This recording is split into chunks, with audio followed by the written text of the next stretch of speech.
Yeah,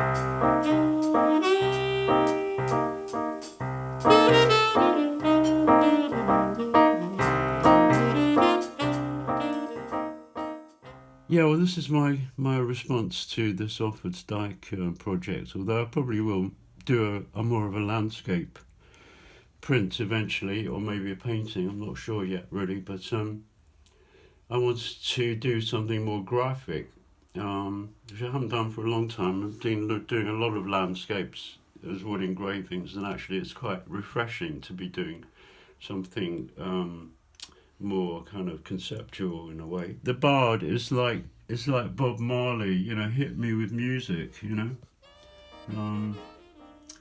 Music as a weapon in a way.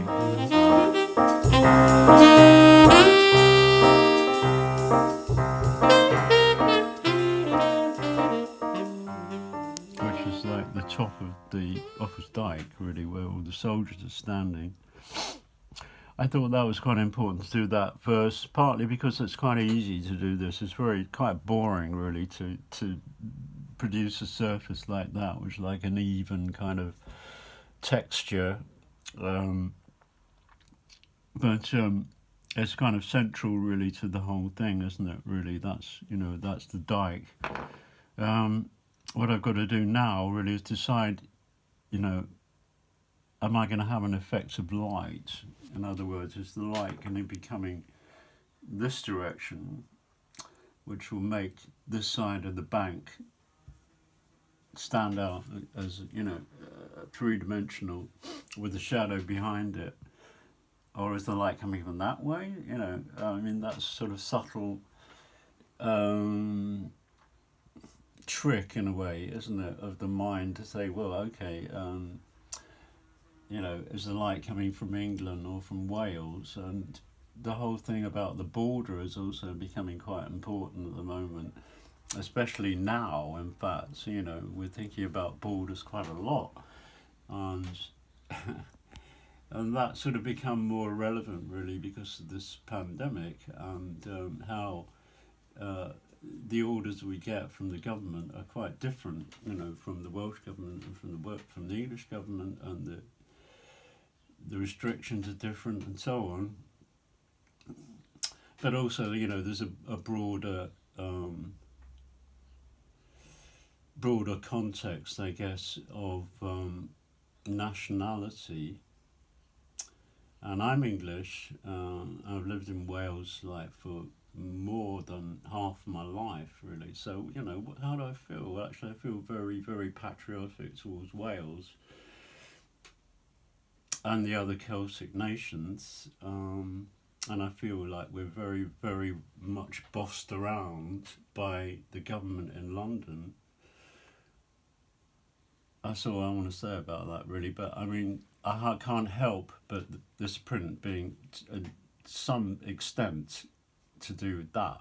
The Welsh raids over the border were happening, and I built the Dyke to keep them out. What I'm doing is more or less sort of putting a white line around more or less everything, which would give me the fundamental kind of structure of the print, because those lines aren't going to go away. I'm deliberately cutting them fairly deep, so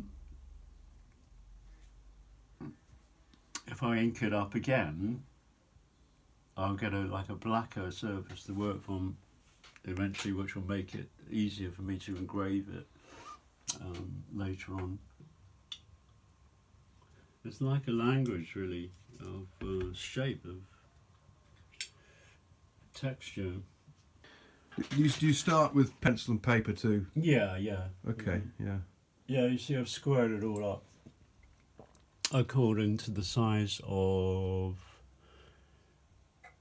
not this block, according to the size of the copper engraving that I made. And I also, squared up the copper just to get everything in the right place. It sort of just makes life easier, although you know, it's all a kind of improvisation in a way when you actually come to cut it, you know. I know where everything's going to be, but that doesn't mean to say that that dragon, you know, is going to remain like that when I come to engrave it. It'll be quite different, I think. I'm thinking, well, am I going to do it, you know, white on black? I can do that now with a wood engraving. I'm quite pleased about that, really. I couldn't do that with a copper engraving because it would be more black on white, more like a black outline. But yeah, on this one, who knows? I might put, you know, make it more kind of three-dimensional. Not sure. Or keep it like as a very flat thing. You know, is it going to be black? I don't know, really. Can I put colour into the wood engraving? Not sure about that either. Yeah, I mean, where the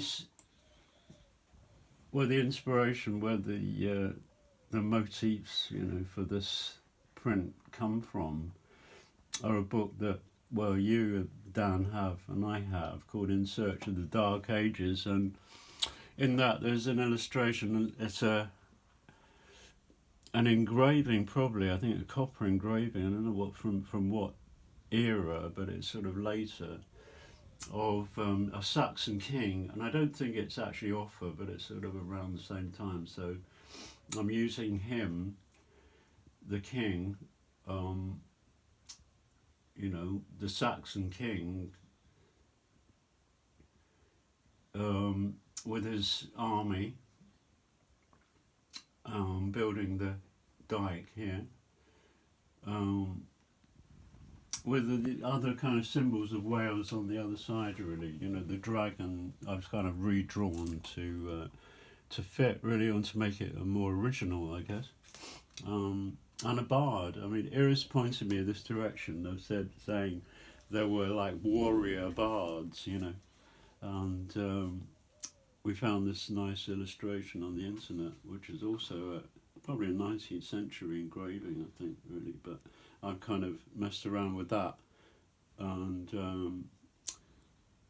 did a little bit of research about Welsh harps, so the drawing on the actual engraving can be slightly different to what it's on the drawing. When we do this, we're back in where and the way it will print. This is the way it will print, right? So he's in Wales and he's in Mercia. Very basic, really. And have you located any of that part of the Dyke in mind, or is it just sort of symbolic? No, it's entirely, symbolic, if you like. I mean, just a graphic representation, isn't it? I don't need to make it look too much like a Dyke, really. Although I'm hoping, you know, having these sort of dots, that might, you know, maybe they did do that. You know, maybe they put a load of kind of loose stone on the top there to make their soldiers, you know, able to walk on it or whatever. I don't know, really. You know, how can we know? It's such a long time ago, isn't it?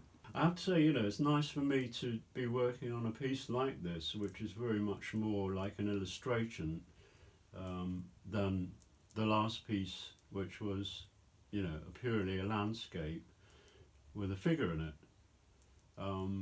You know, had a lot of design elements in it, but it was still a landscape, you know, whereas this is just, you know, an idea, isn't it? It doesn't bear a relationship to the real world, as it were, except as a sign of metaphor or whatever, graphic kind of description or something of an idea, really.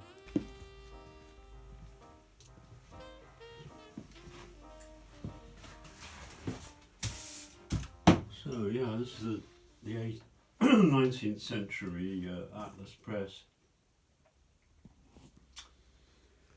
Weighs a ton or more.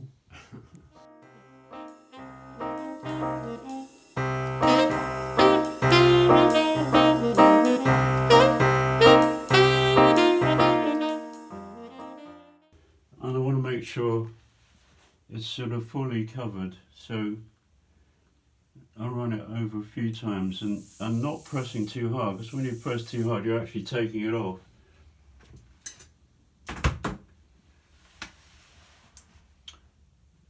and sort of check on the shine. Now, you know, that top wing there is not really inked up thoroughly, I would say.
Yeah.